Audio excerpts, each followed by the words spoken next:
Our speaker today is Kateri Carmola, who joined the Political Science Department at Middlebury in 2001. She did her undergraduate work at the University of Chicago, and she holds a PhD from the University of California, Berkeley. Her teaching at Middlebury includes classes on the ethics and laws of war and on ancient and modern political theory. She has published on the problems of proxy warfare in Afghanistan, the legal and ethical concept of proportionality, and she's currently writing a book on the legal, ethical, and sociological issues surrounding the use of private military contractors worldwide. The title of that book is or will be, it's definitive, right? Yep. Okay, the title is Private Security Contractors in the Age of New Wars, Risk, Law, and Ethics.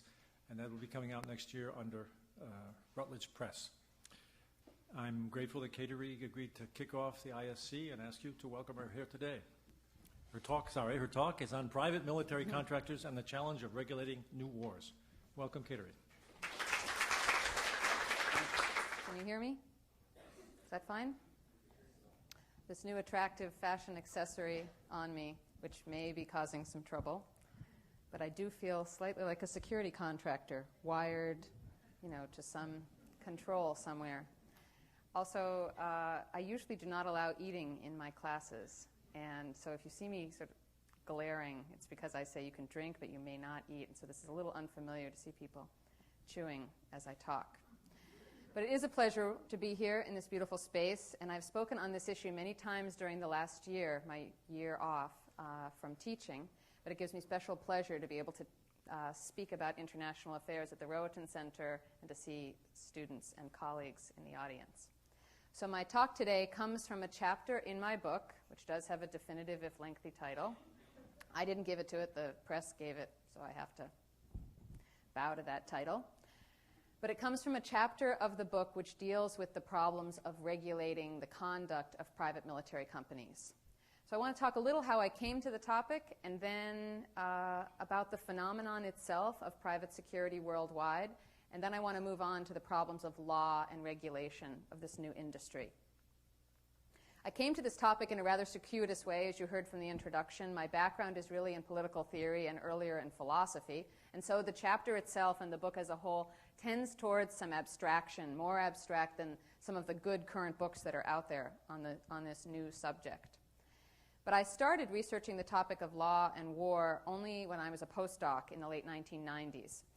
And since then, I've been teaching and writing about these issues, which have become increasingly relevant to this own administration, the national administration, not Middlebury College's administration. So there are two big background issues that got me interested in this particular topic. The first is how powerful institutions constrain themselves, either on their own or how they get constrained. So how something like the military is constrained in chaotic situations like warfare. The second issue, the large issue, is the issue of proxy forces. So when large institutions like the military outsource to various proxy kinds of forces, the first case study that I really looked at was the relationship between Special Operations Forces and the Northern Alliance in Afghanistan, and the problems of the laws of war extending into or not extending into that proxy relationship. So first, how large institutions get constrained, and then how they deal with that constraint by sometimes outsourcing some kinds of activities, some kind of unconstrained activities, to proxy forces. And so the private military companies came to my attention actually through a paper written by a student as a type of proxy force. Coincidentally, a couple of years ago, I discovered that two of my colleagues in the department were working on the same thing. We had outsourcing in the title of two separate papers that were being printed at the printer. Mark Williams and Alison Stanger were writing on the outsourcing of foreign policy. So we kind of came together, and now Middlebury has a niche in this topic. And we are really known as, hotbed for scholarship on this issue. And there's only a few of us out there. So first I'll begin by defining the issue and what's responsible for this kind of trend, and then we'll move on to the problems of law and warfare. So in general, these are all companies that are corporate bodies that specialize in military services. And as with anything having to do with the military, the acronym is all. So I use a specific acronym that's PMF, which is Private Military Firms. Comes from the biggest scholar on the subject, Peter Singer. And I like some other people say private security company or private security force. I like the idea of bringing together in one acronym private and military, but also firm, because it encapsulates the idea that this is in some way a business or a corporation. So as with all industries, there are many different types. There are small startup firms that are just a guy in an office somewhere in Baghdad with a Rolodex of his drinking buddies from military academies. And then there are large or huge multinational corporations based in the UK or in South Africa, well, problematically in South Africa, or in the US. Some of them are in Israel, with sort of global operations specializing in all different kinds of activities, whether it's providing armored services or it's providing training for journalists. A new company, the Steel Foundation, just came out with providing security to wealthy families, so that keep in touch with where all your extended family is and extract them in a dangerous situation and so forth. So all different types of services. There are three broad categories of services provided worldwide, and the most used way of understanding how these services are is to think of them with the military analogy of a spear. And this one doesn't work, so I'll move on to my next one. Those at the bottom of the spear, the furthest away from the war zone, would be those providing something like just logistics and perhaps mechanics to deal with mechanical problems in some like weapon systems or so forth. So that's the Halliburton that you hear about, or Kellogg, Brown & Root. They're logistics providing firms. It's secondary to combat, but also critical to combat. Second up would be something like the military consultant firm, and they provide training to militaries worldwide, training and advice. The most well-known here would be something called Military Professional Resources Incorporated. They've been around for about 15 to 16 years, and they provide advice all around the world. They provide peacekeeping training, military training, and so forth. DynCorp is also a very large corporation that provides military policing and consulting to other national militaries. They're currently training the Iraqi military forces. At the very top, or at the tip of the spear, we have something like a military provider firm, and that's the one that most people think about. They're providing military services in various ways, military or security services, so they're often armed civilians very close to combat. So here we have companies like Armour Group, the one in the UK, Blackwater Security, which is run by a man who's the heir to the Prince Spaghetti family. His name is Eric Prince. Very interesting sort of business profile there. Blackwater Security, you may have heard they were active during Hurricane Katrina. They're also going to be active. They've just been hired to provide security along the U.S.-Mexico border. They're very active in places like Iraq. Those are security companies, but then there were also some military provider companies that actually provided military services complete with helicopters, mechanics for those helicopters, ground forces, weaponry, and so forth in various companies, in various countries. It's interesting slip. And those are known, the most famous there were Executive Outcomes, which originated in South Africa, then went defunct, resurfaced as a company called Sandline, and then went defunct, and is now resurfaced in various ways as a company called Aegis Defense Services, which is literally providing the Aegis or coordinating the relationships among the private military firms in Iraq right now, and they got a huge contract from the U.S. government to do that. So that's the heir to these original military provider firms. These firms also provide not just military services, but intelligence gathering, interrogation, and translation. So some of you might have heard that during the Abu Ghraib scandal, some of the torture allegations and improper interrogation allegations were done by 2 or 3 contractors hired by CACI, known as CACI, and Titan. So those are private companies providing translation and, in some cases, interrogation operators. I've been speaking here of mainly sort of US, UK firms, but these are global firms. There are small startup private security firms all over the globe.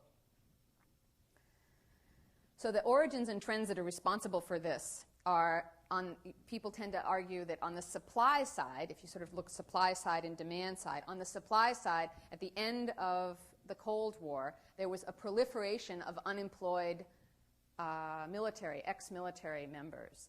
That group of people, which numbers between 7 and 9 million people have estimated, from first world militaries or second world militaries like the former Soviet Union or South Africa, these men could no longer serve in their own military, and yet they were in between the ages of like 40, 50. So they had skills that they could sell on the market. Additionally, so we obviously we think about places like South Africa or the former Soviet Union, but also Israel, Australia, Nepal, Fiji, Peru, El Salvador. These are all countries that have ex-military members in need of work, and sometimes for the country's sake, they'd like to see them working abroad and not causing trouble at home. So there's definitely a trend or a kind of love-hate relationship with these guys. They want the money that they're making to be sent back home. They also want to get rid of them because they're somewhat problematic characters in a lot of cases. Former members of discredited militaries, for instance. So they're joining all over to fight in places like Bosnia or Chechnya or Afghanistan and Iraq.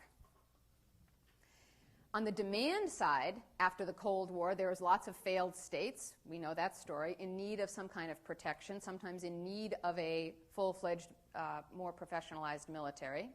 At the same time, there was a philosophy of privatization making this possible and making the idea of private forces seen to be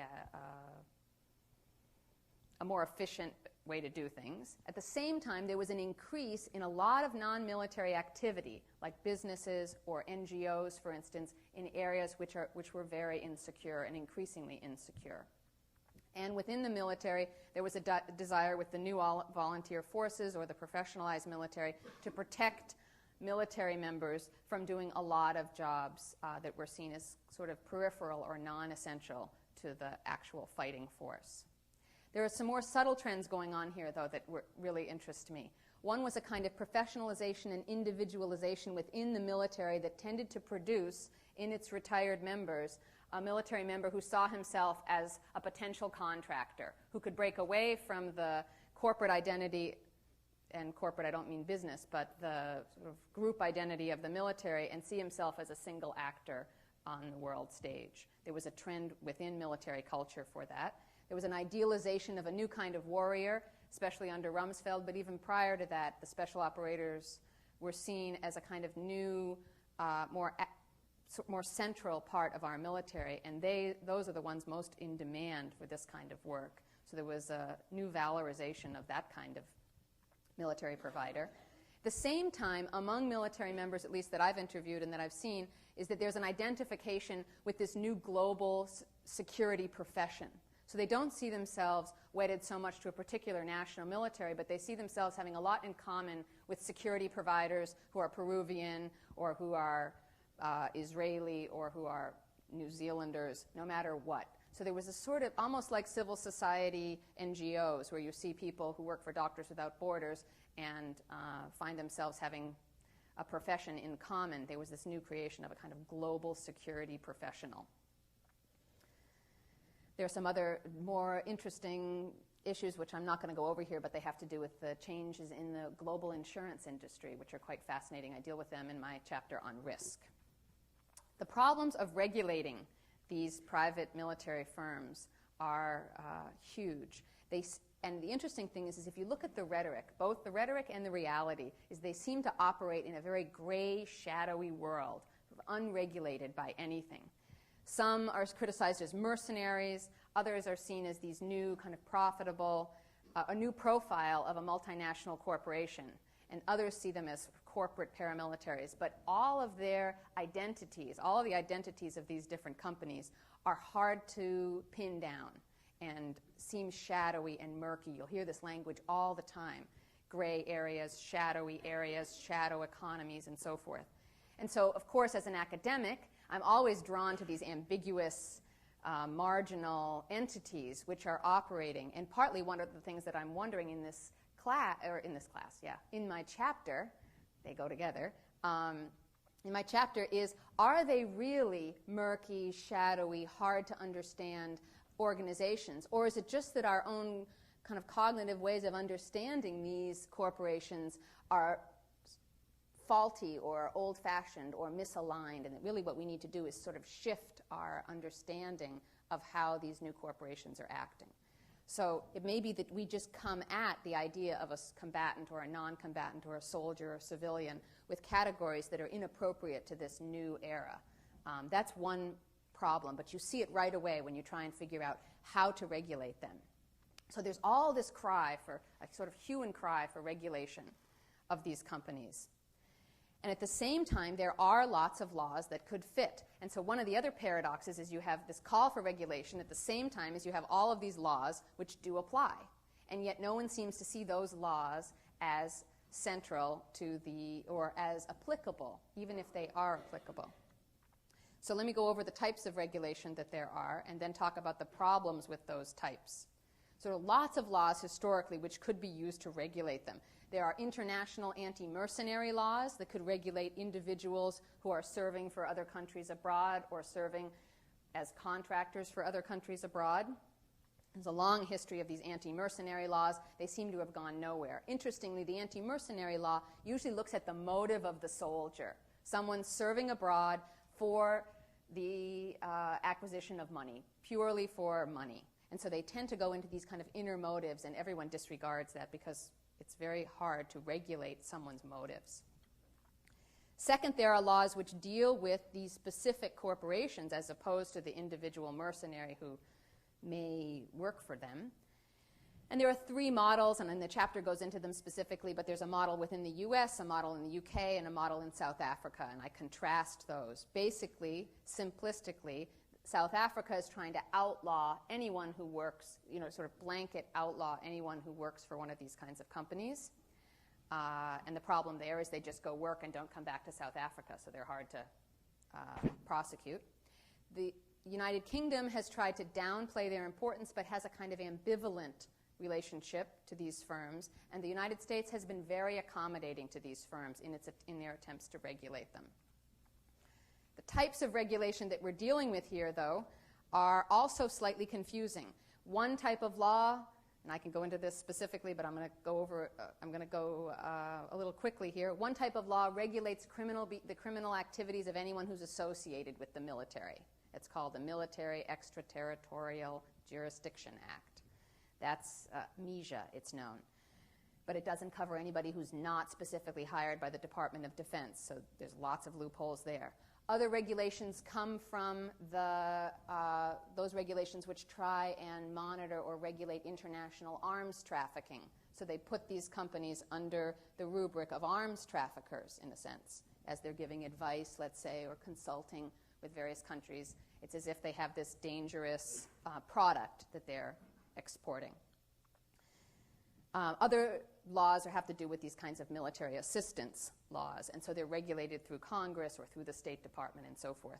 But nothing is really specific, nothing like the laws of war, which really have this kind of canonical status, and I'm going to get to that. If you look at the types of laws that apply to these private military firms, you see these three legal genealogies, and here's where I get a little abstract. I'm trying to understand how it is that law operates in these peripheral groups of people, these people who are sort of peripheral to the military, for instance, and peripheral to a lot of our consciousness. So I see three strains or legal genealogies in these efforts, and it's pretty simple. One is contract law. Well, I have a handout that kind of goes over this. One is contract law, one is human rights law, and one is military law. We could look at this for a brief second, and you could see these three didn't fit on a PowerPoint, plus I don't like using PowerPoint. I'll describe it, and you can look and go back to it later. But basically, there are three understandings of both law and the person that's being regulated. One under something like civil law or contract law, another under human rights law, which is really a part of criminal law, and the third hybrid is military law. And in this chart, I go over various purposes and goals, the jurisdictions, an ontology. There's my philosophy background, but ontology is really kind of an understanding of the way things work, whether it's a legal bureaucratic ontology in civil and contract law, or a universalist understanding of human beings that you see in human rights law, or traditional hierarchical form of authority or understanding of human beings that comes down in military law. So when you have these companies being regulated by forms of civil law and contract law on the one hand, forms of human rights law on another hand, something like anti-mercenary laws, and forms of military law regulating those who are attached to the military, you have what I'm seeing as a clash of legal cultures happening with these in these firms. So in the thing that will prove that I'm a real social scientist, we can have a Venn diagram, and you could see something like civil or contract law here, and military law, and human rights law, under which I would put the Geneva Conventions, or some kind of international law of armed combat. And here you would have something like the Uniform Code of Military Conduct, and here you would have human rights or Geneva. And in the middle, you have this problematic private military firm. And they're getting regulated by all three types of law. And so partly that's creating this dissonance as you look at the law that applies to them. And it also creates all sorts of possible loopholes. In another paper that I've just written for the Brown Journal on World Affairs, or Brown, yeah, I think that's what it's called, I say that these hybrid entities, these hybrid corporations can morph or switch personalities as you look at them. So if they're regulated in this way, they can kind of scoot over here and be seen as a form of, human rights, humanitarian provider, and then they seem to be something different. And they can morph into this sort of post-military provider with ex-military members and who are going to abide by their former military law. And so they can sort of shift and morph, and it makes it very hard for us to understand them. If you back up for a second and think about what the end of law really is, what the purpose of most law is, I would very generally have 2 points there. Number one is that law provides, obviously, a kind of legitimate and effective mode of governing someone's behavior. So law provides a way that you can govern their behavior. But at the same time, and a lot of legal scholars are cited for this argument, is that law makes comprehensible a certain kind of community. So makes comprehensible a certain kind of person. Human rights law really does that. It establishes a notion of a human being in a way, or it reflects other notions and then kind of collects and embodies them. So various legal doctrines help us know who these people are and what their rights and obligations are. One of my arguments in this chapter is that the laws that end up being applied to private military firms do not yet provide a comprehensible legal person for the person being regulated, or a comprehensible legal firm. We don't have a way of understanding these firms yet. So they've so far failed to effectively regulate conduct, precisely because even though in this diagram it looks like these guys are at the center of everything, my real point is that they are rogue institutions, that they're really at the periphery of conduct. And so this is a little bit of a misnomer. It's really like, I don't quite know how to do it. But these guys, if you can just imagine that here we have something like the centers, and this is somehow the frontier or the periphery or the rogue institution, that's what I'm arguing. Private military firms are peripheral to the corporate world. They have a peripheral relationship to the corporate world because it's hard to profit off the provision of basically what they see as peace and security. It gets complicated when you're making a profit over the provision of what they see to be often a kind of humanitarian service. They're peripheral to civil society. A lot of them do, for instance, demining work. And so that's seen as a part of the humanitarian civil society non-governmental organization world, because they're providing for post-war reconstruction, for instance, and yet, so they see themselves as part of this global civil society, and yet they're making a profit, and they're working for, they see themselves also peripheral to the military, and so that gets in conflict. By the way, this same problem is happening within the military itself, but it's just more exacerbated within these firms. And in war zones, private military firms are peripheral to an already peripheral problem, and that is just the reach of law into something like combat. And part of my chapter goes over the ways in which laws have always, or the laws of war, while they've been around forever and have always regulated conduct, they have always been divided into two types of law. And one of it is, and so we could have a perfect, the other thing that shows that I'm a social scientist is I can do everything in a 2x2 grid, right? And reality only happens in a 2x2 grid. Doesn't exist otherwise. It's like one of my professors who once said, there is no nation state anymore. All you need is an airline, a website, and a flag. So there is no thought. There's just a 2x2 grid. But if you have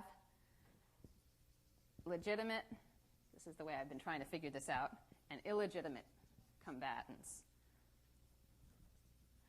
If you see that in some sense, and I go over this with examples from the Romans, with examples from the American Revolutionary War, examples from the Ottoman Empire, from the French in Algeria, there have always been what we've seen as our regular military, pretty law-abiding, and then those you send to do some of the stuff out on the periphery of your insecurity zones, let's say. And those are often ones that you, with a nod and a wink, allow to carry out actions that are beyond the reach of law, and so are slightly illegitimate. We have our own forces broken up into this, and so if you see something like the regular military in here as, I'm sure this is not these are not very good markers. The regular military in here is seen as a legitimate combatant, and it's really in the center of our cognition of what war is all about. And then we have peripheral, but somewhat legitimate, made legitimate by the law of armed combat now, would be guerrilla warfare fighters. Those were made legitimate by the additional protocol to the Geneva Conventions after Algeria, after Vietnam. Those fighting within a state for freedom or so forth are at least covered under the laws of war. So they're pretty legitimate. They're peripheral to combat often, but they're legitimate.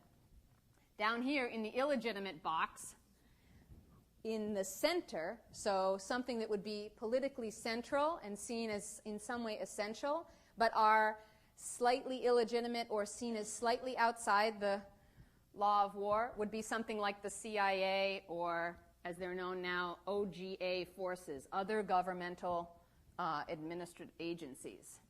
So just the fact that they're called other governmental agencies, these are seen as somewhat peripheral to or somewhat illegitimate. And at the same time, they're covered by a number of overlapping laws that are both civil, military, and so forth. So I would put in here central, but slightly, they have the veneer of illegitimate forces.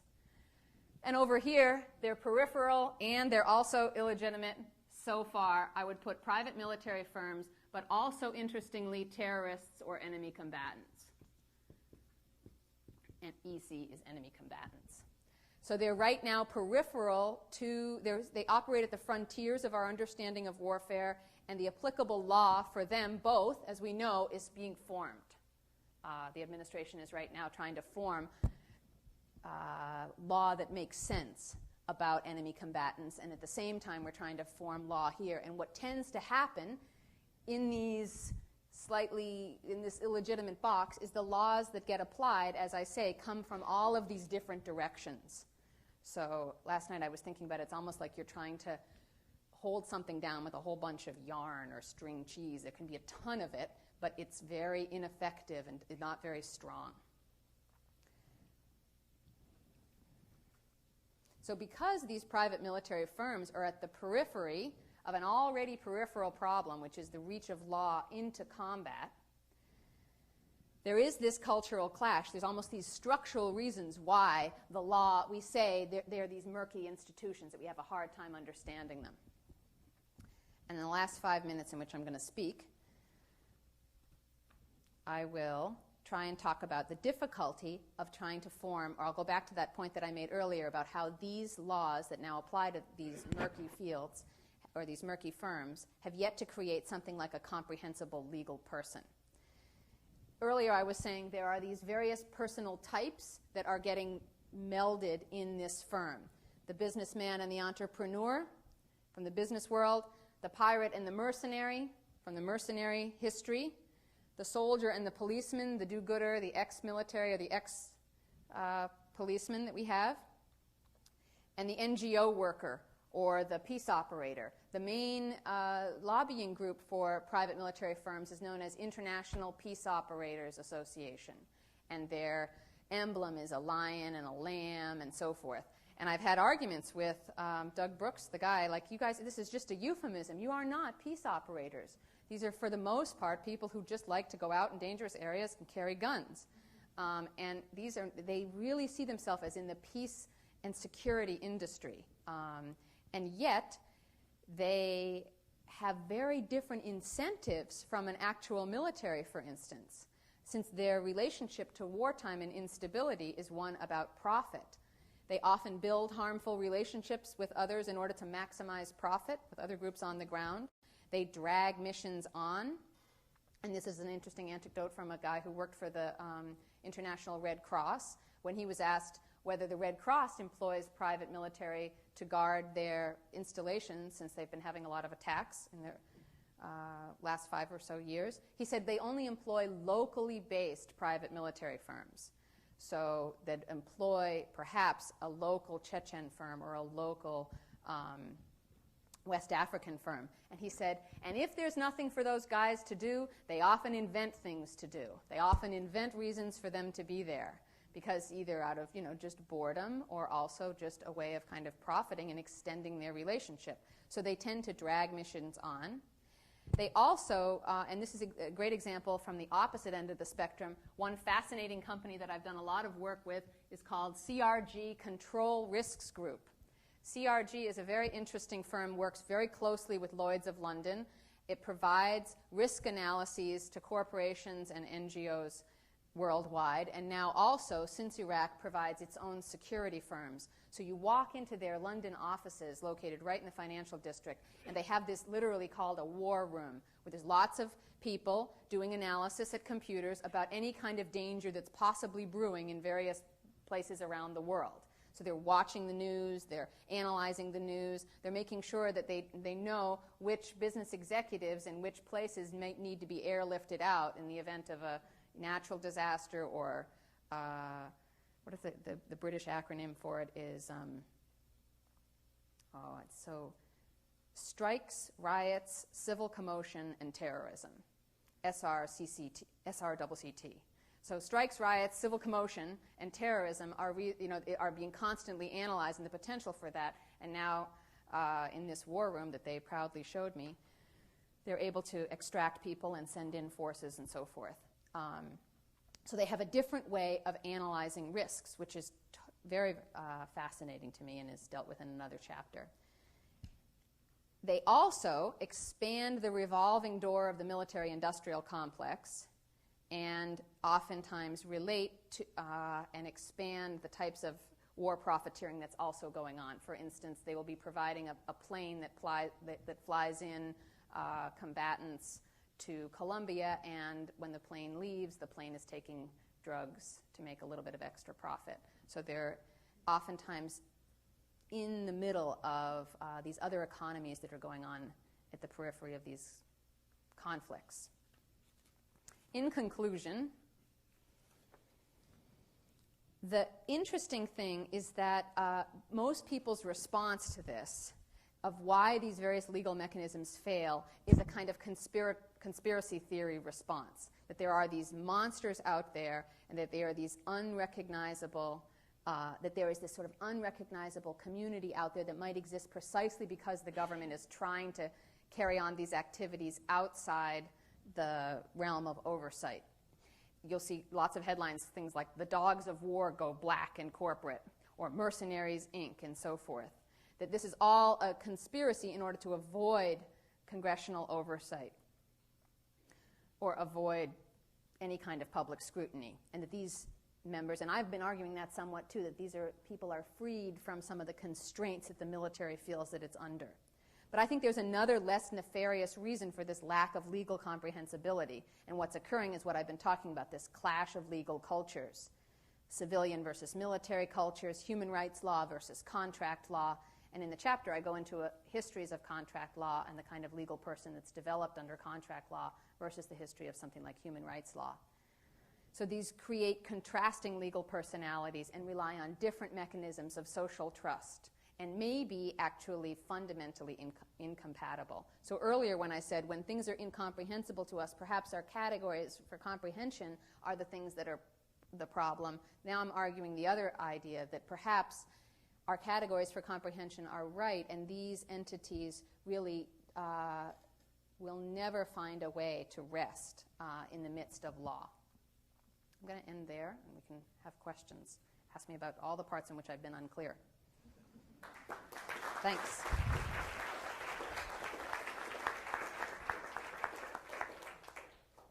Thank you very much, Kateri. We do have time for questions. Just two ground rules. We ask the speaker to repeat the question since we're taking it for the secretary. And we'd like to open the floor to student questions first. All the hands go down. Yeah, I can take questions. Student questions, which puts you, some of you guys are my advisees. Former advisees, my former freshmen. Not to add any pressure. Zach. What distinguishes, say, guerrillas from enemy combatants? For example, the Vietnam and Iraq insurgents. The thing that distinguishes them is that we've made them somewhat comprehensible under international law. So after those wars, after the Vietnam War and after the experience in Algeria, the international community met, the ICRC met and constructed the additional protocols, which are interesting because initially they weren't all signed on to by all the countries because a lot of first world countries didn't want to dignify anti-colonial forces, for instance, in the laws of war. They are now seen as a form of customary international law. Even the countries that are not specifically ratifiers of the additional protocols basically admit that those laws have force on the ground. So because they're seen as a kind of comprehensive, that AP as additional protocols to the Geneva Convention, because they're seen as a somewhat comprehensible legal persona. These are not.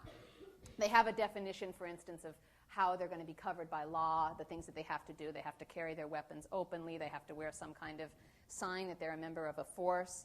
They have to be under military command and control. So even if they're disappearing into the villages, there has to be someone who can deploy them or undeploy them. Enemy combatants, so far, the administration is saying, you know, the whole point about terrorists is that they don't distinguish themselves from the greater population, and they don't admit to or don't seem to have any sort of specific open military command and control, and they don't carry their weapons openly. So they don't fit under this idea, which many of the other combatants really did. So they created a legal persona. These don't have one yet. We're not sure. Good question. Yeah, behind you.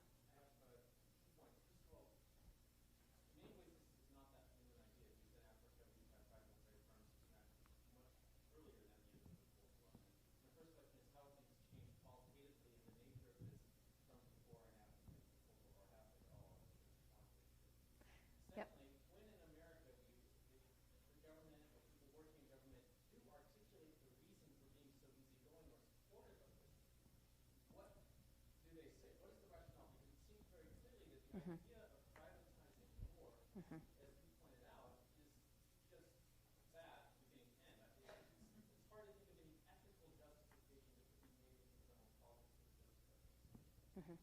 That's a great question. I'm wondering who you're thinking of who were actual firms, sort of profit-making firms prior to the end of the Cold War, prior to Executive Outcomes, which really was the first time in which well-trained firms, there were lots of sort of mercenary activities and informal relationships between a bunch of guys who just didn't have anything better to do and wanted to go and foment coups. There's plenty of that relationship in the 1960s, and actually there was just a big example in Equatorial Guinea of former Executive Outcome guys financing what looked like to be a coup. They were arrested in Zimbabwe. So there's a whole scandal associated with that.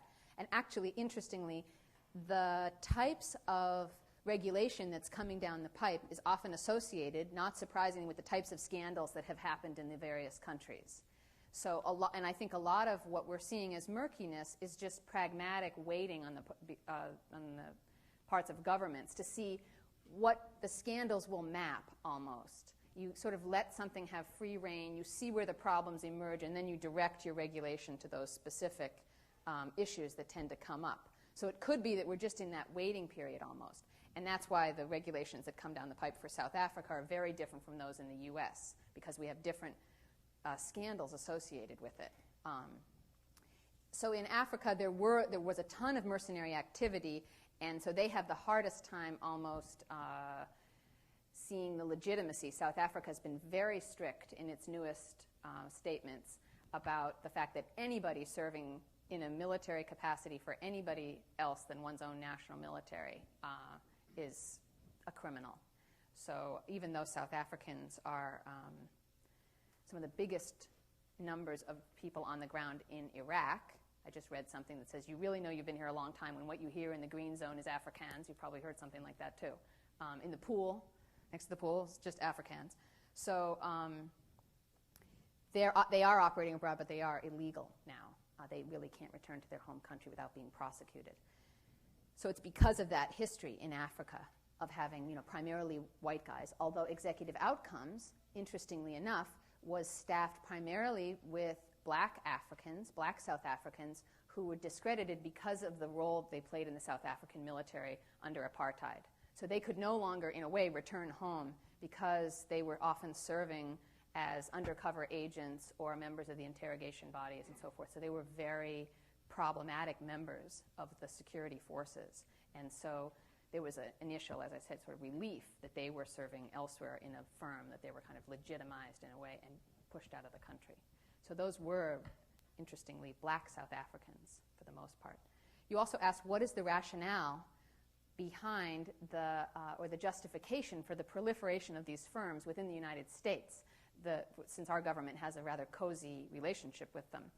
Partly, it's just the problem of manpower, that we want to do the kinds of activities abroad, and we could have a whole discussion about that, that require more numbers than we can recruit into the regular military.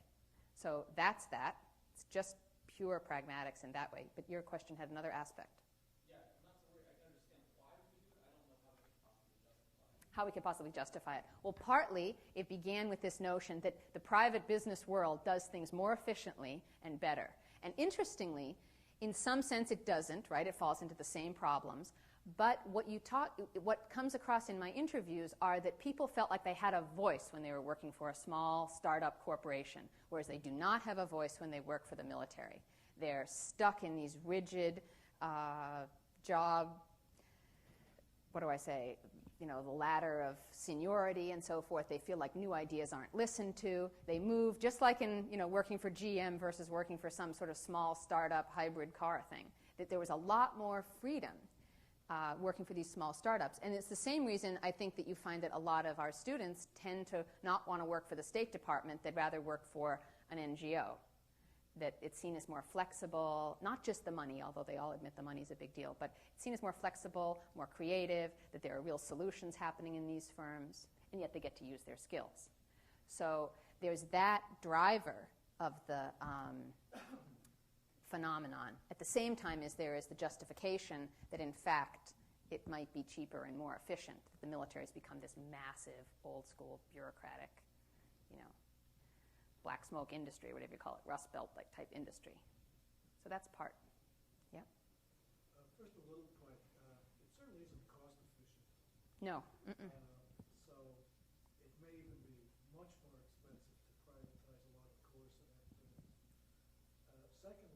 Same thing with national health care. Yeah, exactly. Right.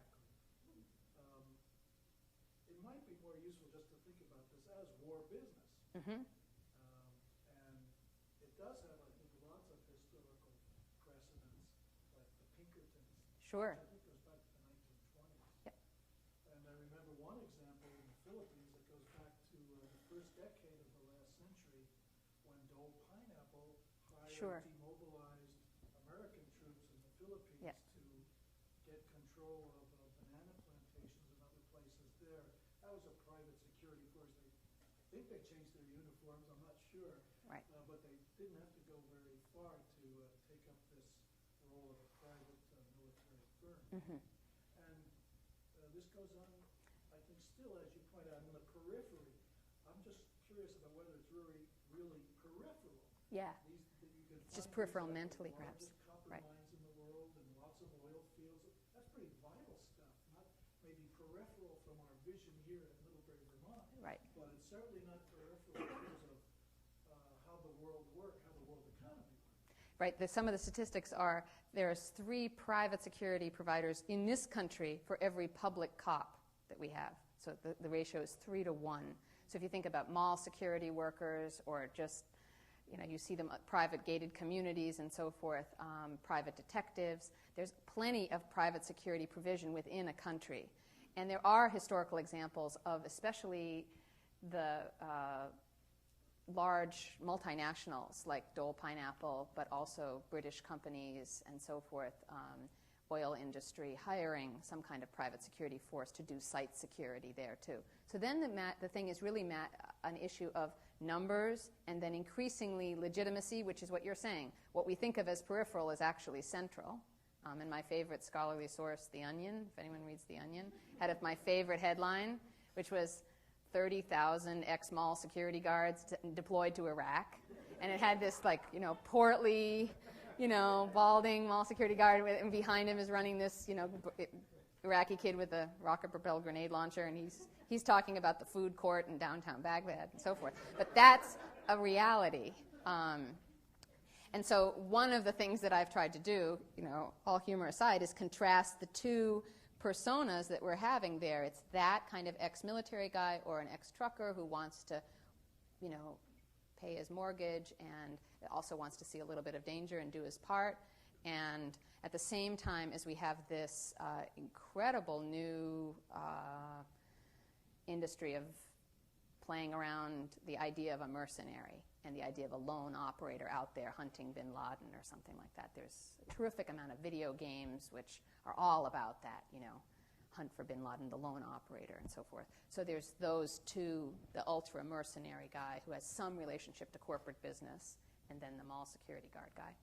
So, but you're totally right. What a lot of the British men that I've interviewed worked doing this in, they were retired, they were bored, for instance. A lot of them had been in the British forces and then had maybe worked for the UN for a while, and then they found themselves working in Heathrow security. And it just wasn't, it was boring. And so they then started working for companies who were deploying them abroad.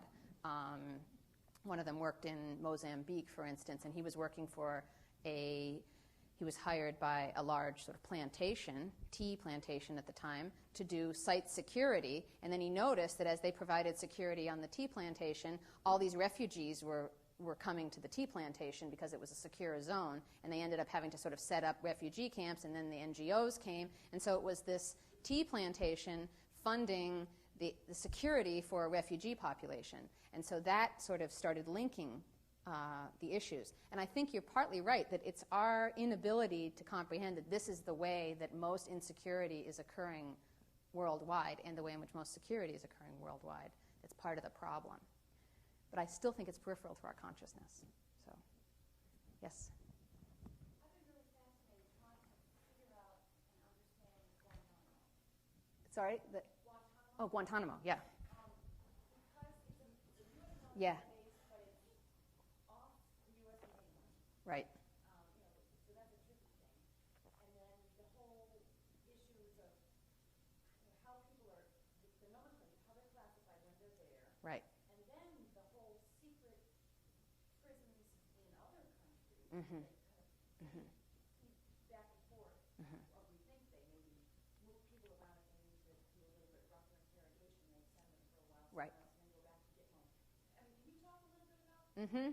Yep.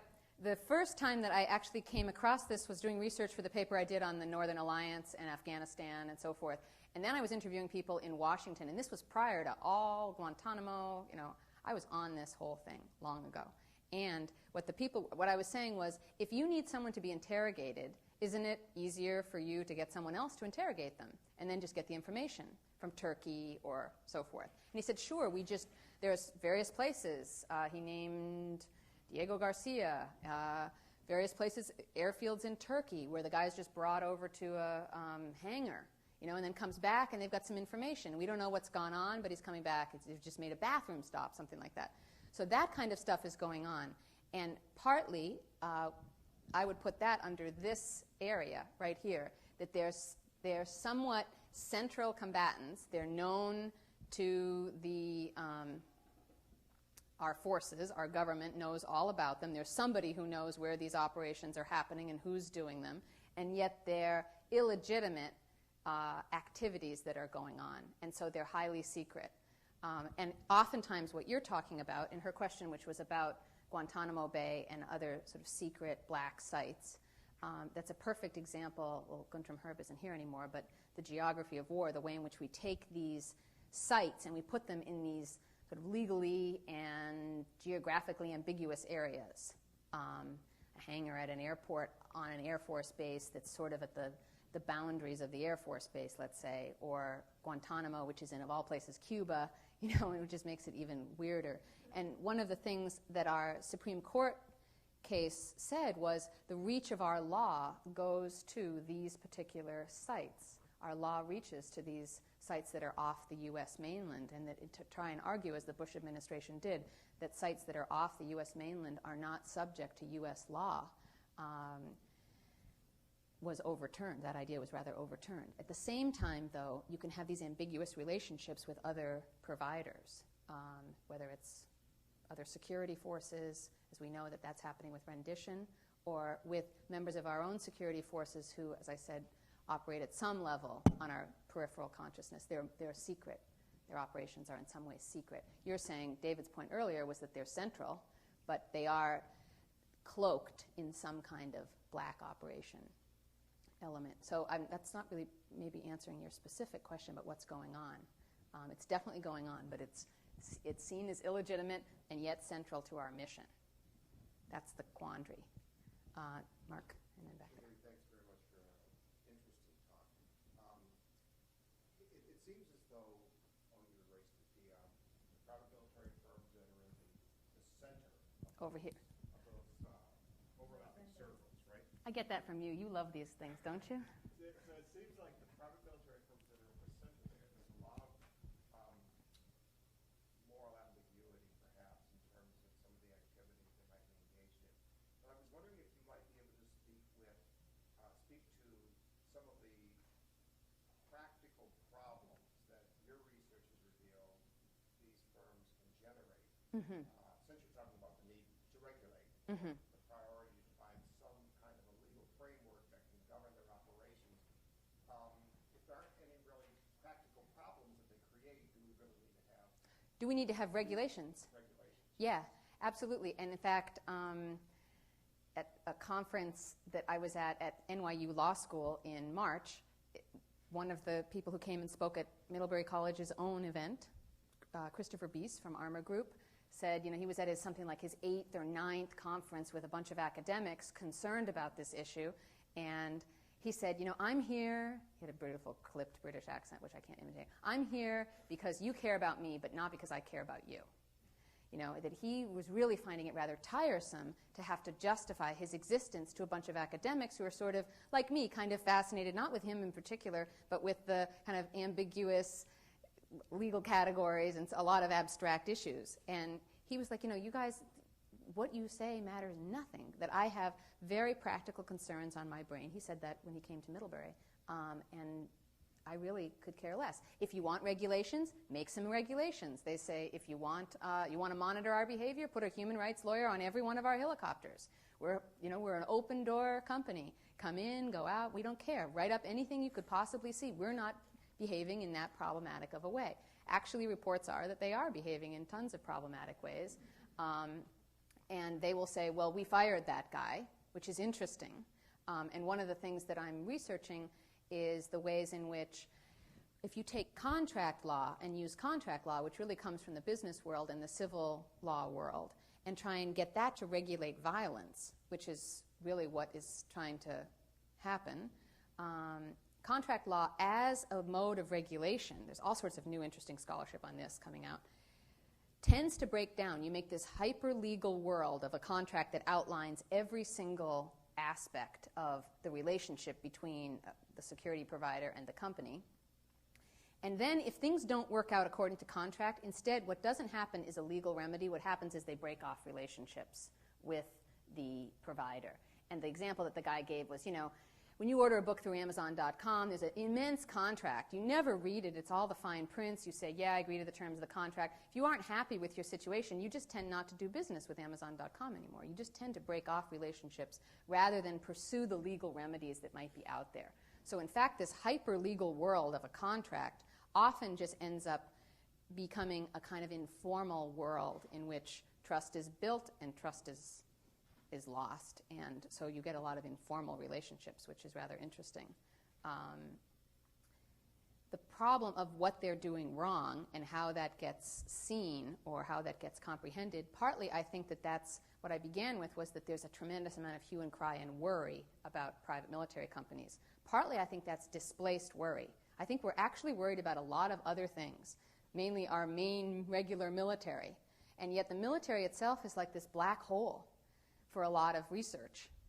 And so these are more, they're smaller firms that could be kind of understood in some ways, or at least are more fascinating, whereas the military, in terms of changing policy, it really is seen as this, like the Pentagon is seen as this incomprehensible entity in a lot of ways. So I think sometimes when you see the hue and cry about these firms, it's displaced hue and cry about policies in general, let's say. Are firms mistargeting?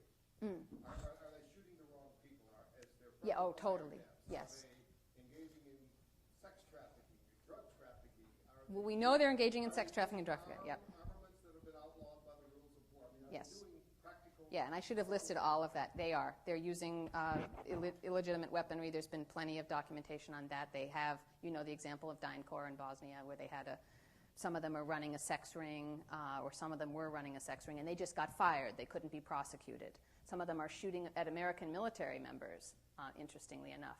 They're oftentimes mistreating third country nationals. So there are issues that are definitely out there. Or they're drug running at the same time as they're flying in NGO persona. So there are issues that are out there. What all these companies say is, sure, we've made mistakes, we're trying to get better.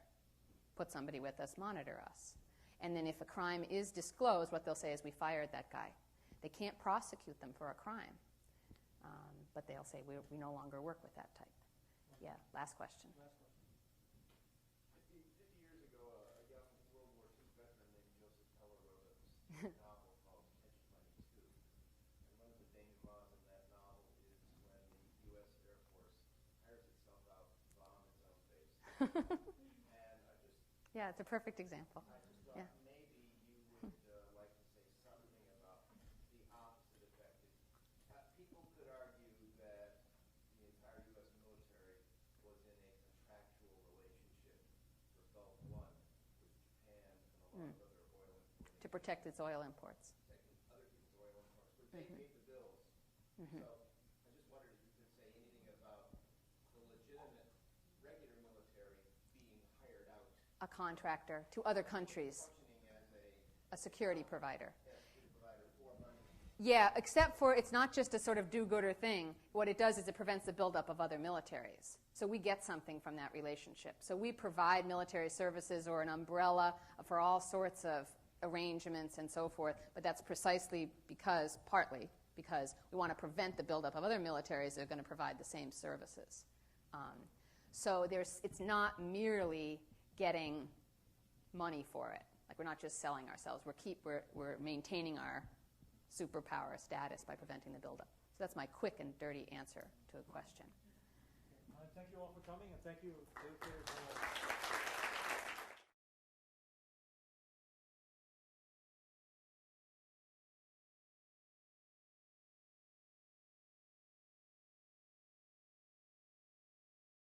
Bye.